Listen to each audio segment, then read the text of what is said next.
Hi, I'm Jeanette Chia, and this is Making It in Melbourne.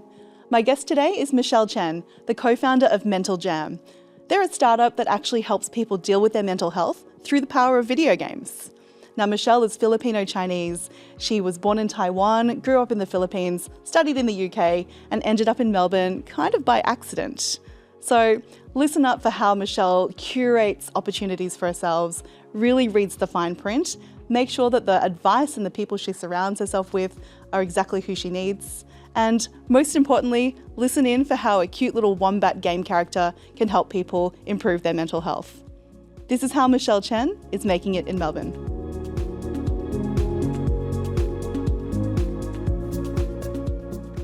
I am here with Michelle Chen, the co-founder of Mental Jam. And Michelle, the first thing I noticed actually is that you and I have some things in common in that we were born somewhere, grew up somewhere else with a different cultural heritage. Tell me about your background. Yeah, so I was born in Taiwan and I moved to the Philippines when I was 8 months old. And I basically grew up in the Philippines. And since then, I've moved back to Taiwan for a bit. I moved to the UK and now I'm in Australia. That is quite the journey. So 8 months only in Taiwan. But still got that valuable passport. Exactly. Which will play a role in this conversation. So listen up for that, audience. Now, tell me a little bit about the impact of growing up in a family of migrants. So it wasn't just, your choices to come to Australia. You actually kind of followed your family around a bit. Tell me about how that might have impacted your approach to migration. I think like first of all, language was a pretty big thing because growing up, my mom was really instilling that we still speak Mandarin, but of course, growing up in the Philippines, English was our first language. And as part of it, I feel like having that mastery of English helped me travel quite a bit. And when it was my choice to travel, decide where I get to live, I was like, I think I'm gonna stick to English-speaking countries. Luckily, there was a few. So there was UK and there was Australia. And just knowing how to express yourself in different languages was really helpful because if I meet somebody who is an investor who is clearly from China, I'll just switch to Chinese. And I know that helps me. But yeah. That's an amazing superpower, the code switching, language switching. I'm sure it's actually helped you more than you even realise. Now, you kind of glossed over the fact that you chose to go to the UK. So tell me about that, because I understand you finished your master's in the UK and you were ready to work and you were like, this is where I'm going to be. I'm setting up in the UK. Tell me a little bit about that journey, the choice to go there and then the choice to leave, because something happened. I think it might have been called Brexit. Yep, it was Brexit. So I was working in the Philippines and Taiwan in the games industry for a while and I was pretty burnt out and I was like, I think I want to try something different. So I quit my job and then I moved to the UK and I did my master's there. And I was like, there was so many opportunities in the UK that I really liked. Unfortunately, that was the year of Brexit. And it kind of made me realize there was no way for me to physically stay in this country. And in a really weird way, after I graduated, I moved back to Taiwan, and one of my friends was moving to Australia, and she was like, "Hey, I'm going to Sydney," and I'm like, "Oh, I've never thought about Australia," but I had the Taiwanese passport, which means I could get a working holiday, and I remember the day after our conversation, I applied for a visa and I just got it and I just came. It was meant to be. And so your friend was going to Sydney and you decided you were going to follow her along, get that working holiday visa. What were your thoughts about when you landed in Australia and where to settle? So how did you kind of finally get here to Melbourne? I came to Melbourne for Melbourne's International Games Week. And I remember taking a bus because the tickets were too expensive for the plane. So I took a bus here. And then just experiencing Melbourne and Games Week and seeing all the support and all of the really vibrant games industry in Melbourne. And I was like, I think I'm going to stay here instead. And then, so shout out to our friends in New South Wales and South Australia. It was the Games conference that encouraged you to stay. So when you were in Melbourne, you actually started creating Mental Jam as your PhD thesis. And it's not an obvious link to probably me and many others who might think, video games, mental health, haven't we always been told that actually they make it worse? So tell me a little bit about the combination of video games and mental health and how you came up with that as a thesis. So when I was in UK, I was I think also on the lead up to UK, because I was quite mental health isn't something that we talk about in Asia. And when I moved to the UK, that was the first time that I learned that it was okay to talk about it. And for my master's by practice, I decided like, hey, maybe I want to make a game about what I was feeling at that time. And I was really depressed for all the reasons. I'm sorry to hear that. Yeah, so and somehow like making games became my way of sharing how it feels because I'm not really much of a writer. I'm not really much of a talker, but I'm a programmer and I write game mechanics. So I created this game through the game mechanics showed what depression felt like to me. And after I did that, I was like, hey, this is really cool and I want to continue doing it. And like the logical next step was like, oh, I'll pursue it as a PhD. That's so interesting that you sort of saw your programming expertise and gaming as a creative expression, similar to writing or journaling or music or something like that. And so can you paint a picture for us now about the game that you're currently working on and how does it work? What does it do? What does it look like? Yeah, so the game that we're currently working on is called Bobarista. And Bobarista, as in a barista who makes boba? Exactly it. Wow. Yeah. And you're this cute little wombat because it's set in Australia. It's based on this little coffee truck in the middle of Warburton. It's next to like a redwood forest. So in the same way, this boba truck will just pop up in the forest and you're this wombat barista and you're serving all these other different Australian animals. Like there's a quokka, there's a blue-tongued lizard, and you're just helping them through their different mental health challenges. Oh, that's so interesting. So you've taken a real life location, so Warburton in Victoria. You've popped up a little boba truck. Your character is a wombat and he's helping his customers that are Aussie animals. Oh, it's such a beautiful mashup. Yeah. And the funny thing was one of my teammates actually grew up in Yarra Junction. So that's her backyard. And she was the one that came up with the bubble tea idea. And I was the one that came up with the that location. So even though I picked her background and she picked my background. So I'm like, that's fun. Sounds like a match well made. Now, I'm curious about how we sort of take something that sounds cute and fun and expressive and creative, and how do you start to commercialize this into a business? Because you've done the research, you've done the creative part, and then it's about, okay, well, it needs to be sustainable. How do you make money off Bobarista? So one of the things that we did one of the programs with CSIRO on Prime, and they told us like go and talk to 100 people, and so we did that. We talked to over 200 people, and some are people, guidance counselors, people who work in schools, parents, different people. And one of the things that we learned through that was that mental health support currently is mostly focused on people who are in crisis.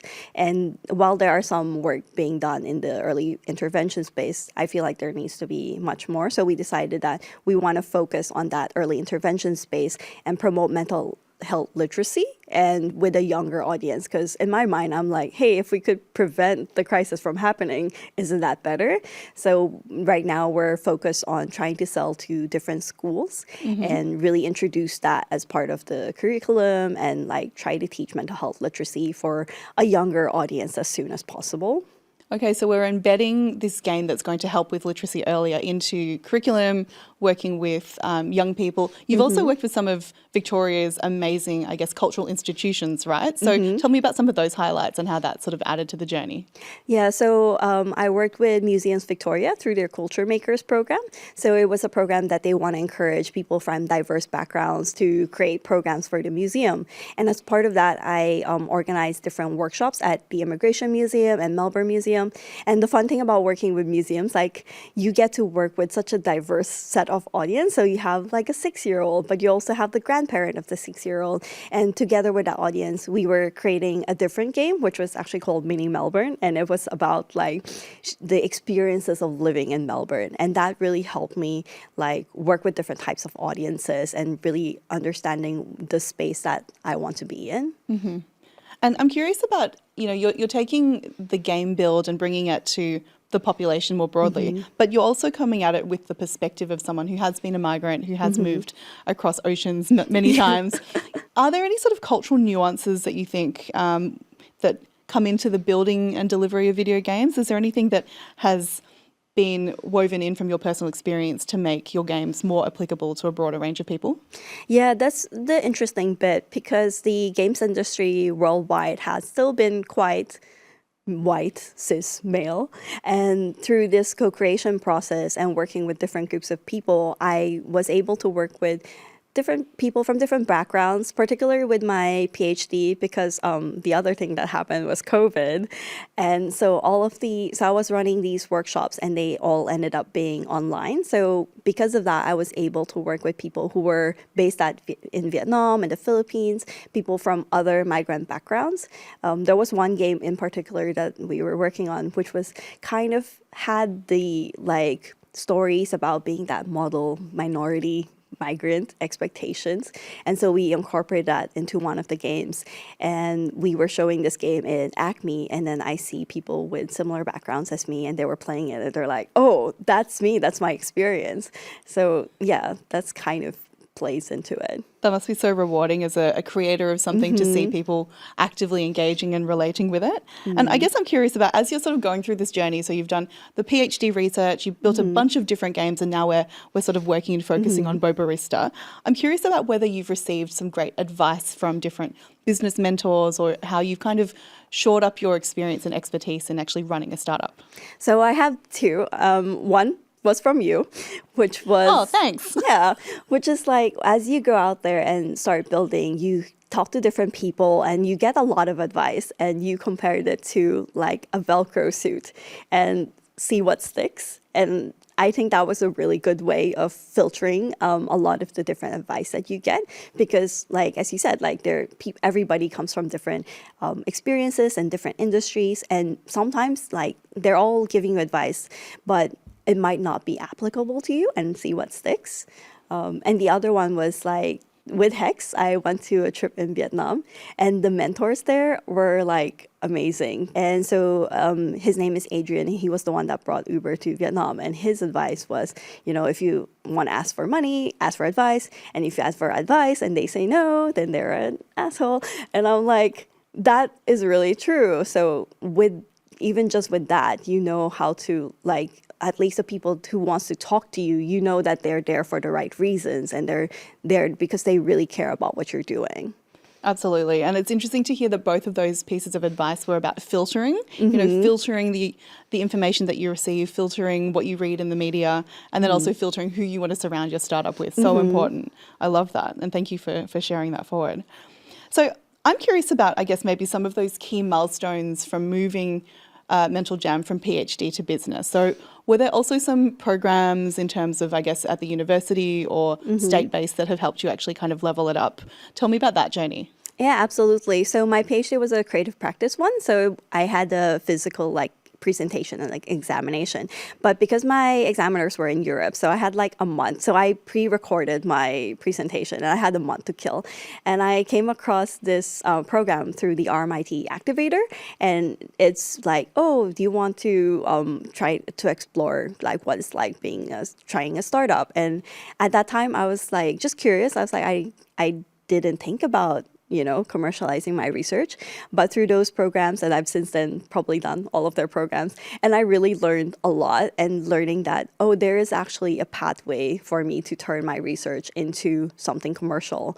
And the other one was Breakthrough Victoria. So they have this fellowship where they want to support PhD graduates to really commercialize their research. So yeah, that's been like so instrumental, because I'm like, oh, cool. Like I've worked on the PhD for so long, and now I see that there is like a pathway for me to bring it out to the real world, which is what I really care about. I mean, those are magical words for any university or government body, commercialization of research.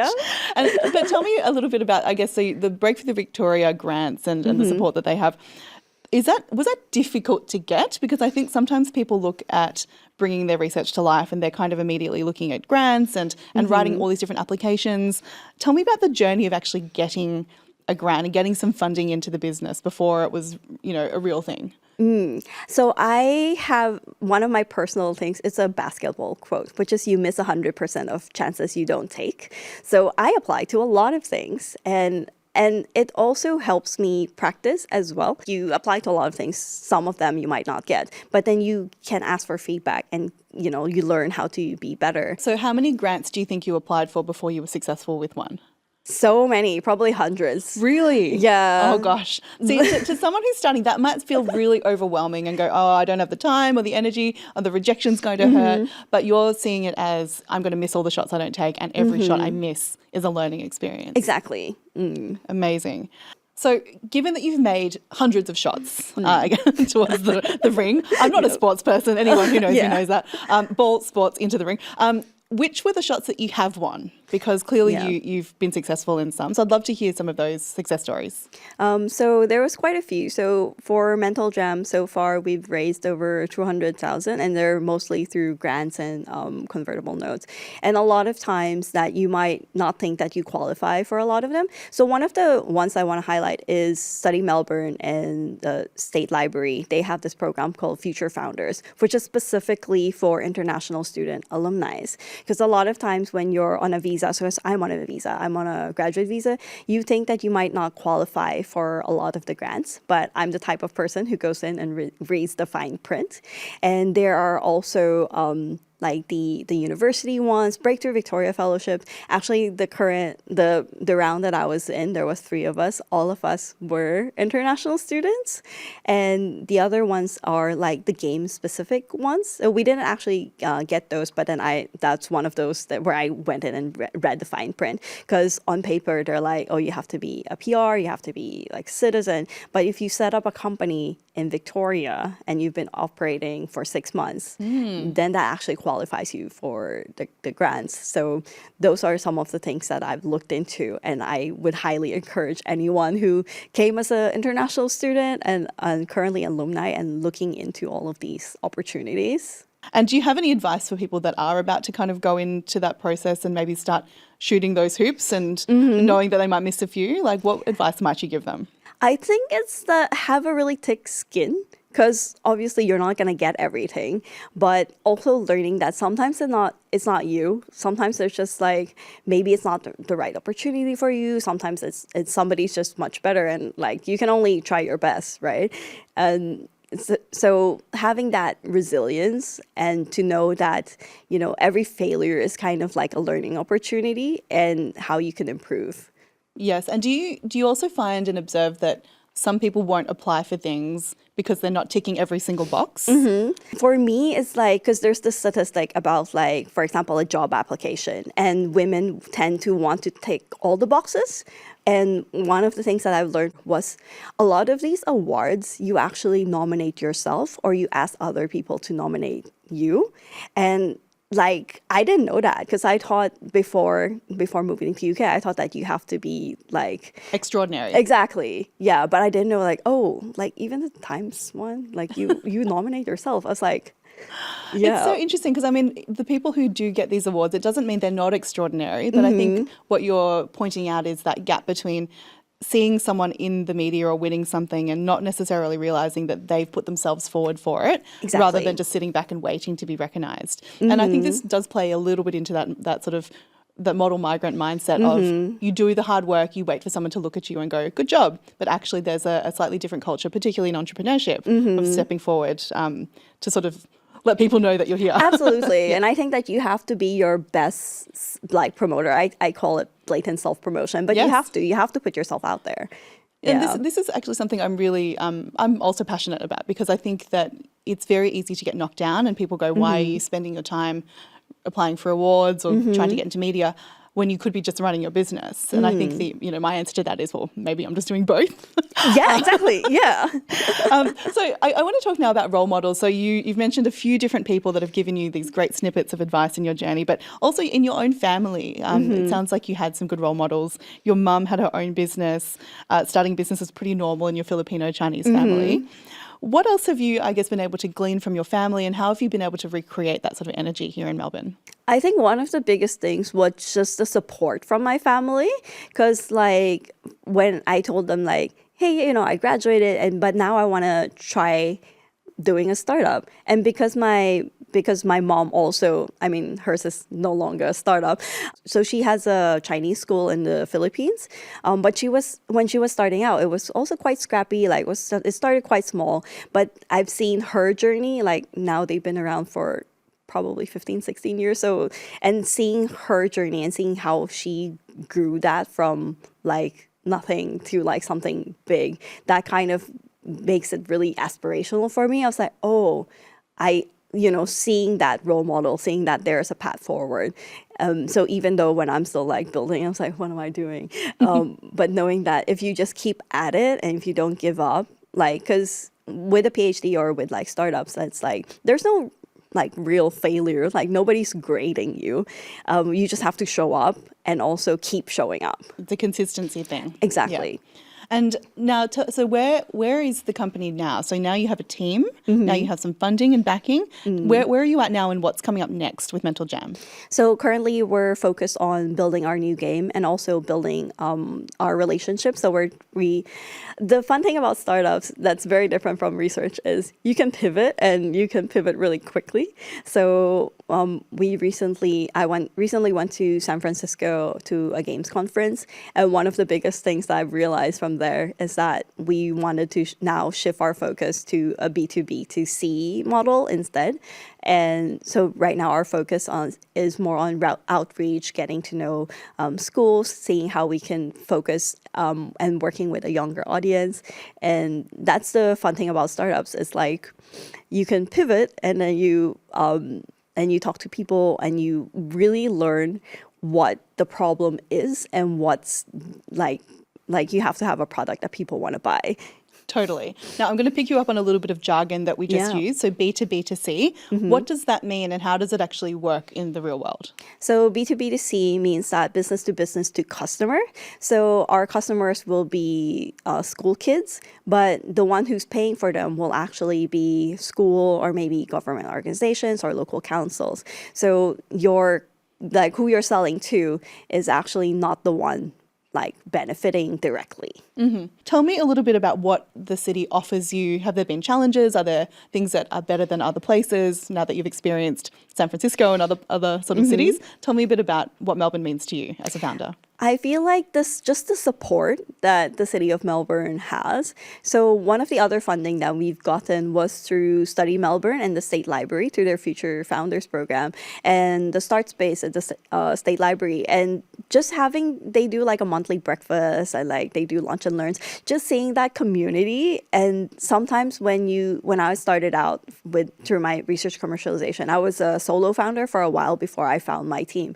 And when you're a solo founder, you often feel quite isolated, and just having that community of people who are going through the same thing, who are going through similar challenges, but also seeing role models. You're like, when you see someone and you're like, oh wow, if they can do it, I can do it too. And now you're stepping into the role of being a role model, which is super exciting. Now I'm curious, what would be the one thing you wish someone had told you about this journey before you got started? I think just do it. And sometimes you just do it scared. Like you might not know all the answers, but you'll figure it out. And also you don't have to do everything yourself. And I think one of the things that I really appreciated just being in Melbourne, the startup community, the games community, were mentors and really leaning into your different mentors and like asking for advice. So one of our advisors is Kenny Robertson. So she used to work at StartSpace. Now she's at Wyndham. And just like having these surrounding yourself with these people who are willing to help you. I love that. Just do it and do it scared if you have to. Exactly. Get the right people around you. Michelle Chen, co-founder of Mental Jam, thank you so much for joining us on the Making It in Melbourne podcast. And thank you for being a role model for young people today. I hope so. Thank you. Thank you so much for having me.